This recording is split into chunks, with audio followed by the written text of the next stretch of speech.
Yeah.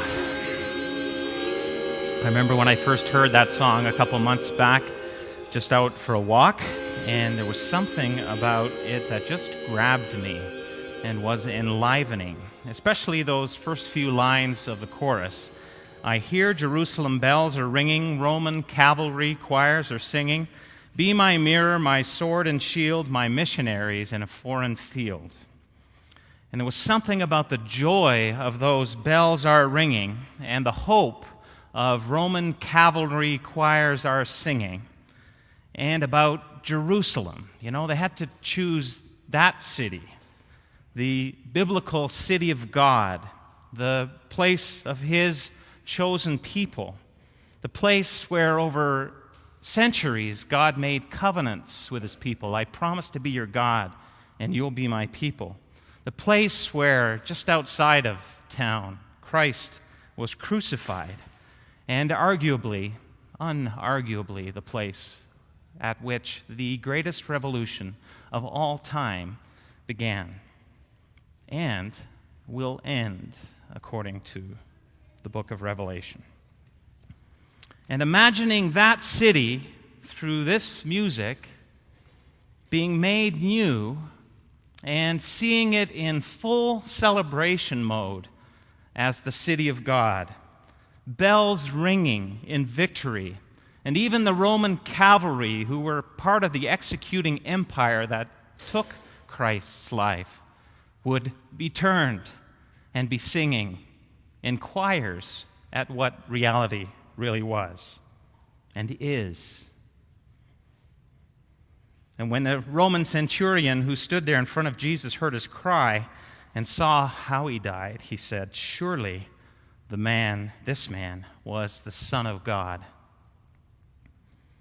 And then from that place of victory in the lyrics and in my imagination, hearing this revolutionary call, this from what seemed to be a voice that I recognized, the words, be my mirror, my sword and shield, my missionaries in a foreign field.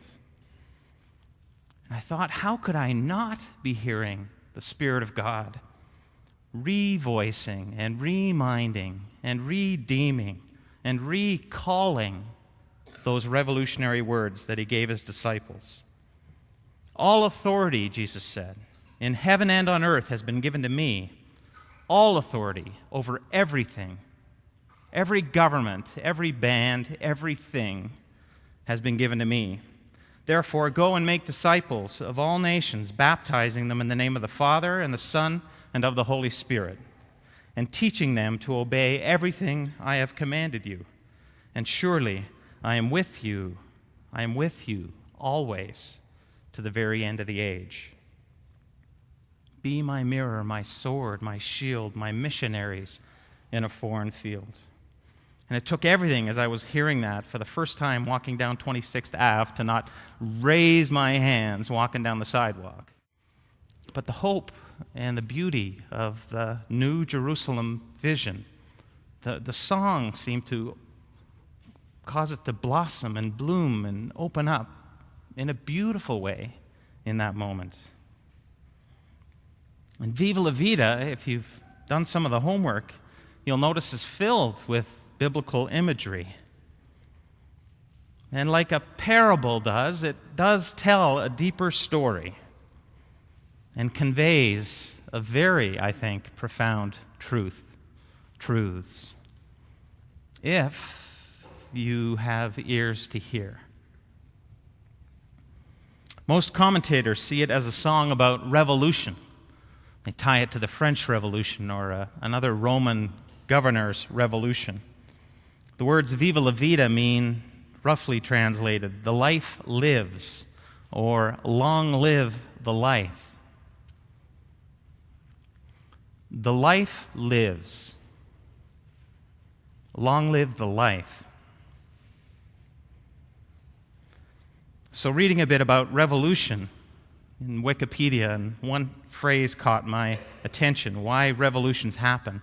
The primary cause for revolution, it says, is the widespread frustration with the present socio-political situation. Revolution requires a sense of dissonance with how things are, a sense that things are not right in the world right now, in my world right now, and they need to be better. This is not what we're made for and what we're meant for. There has to be something more.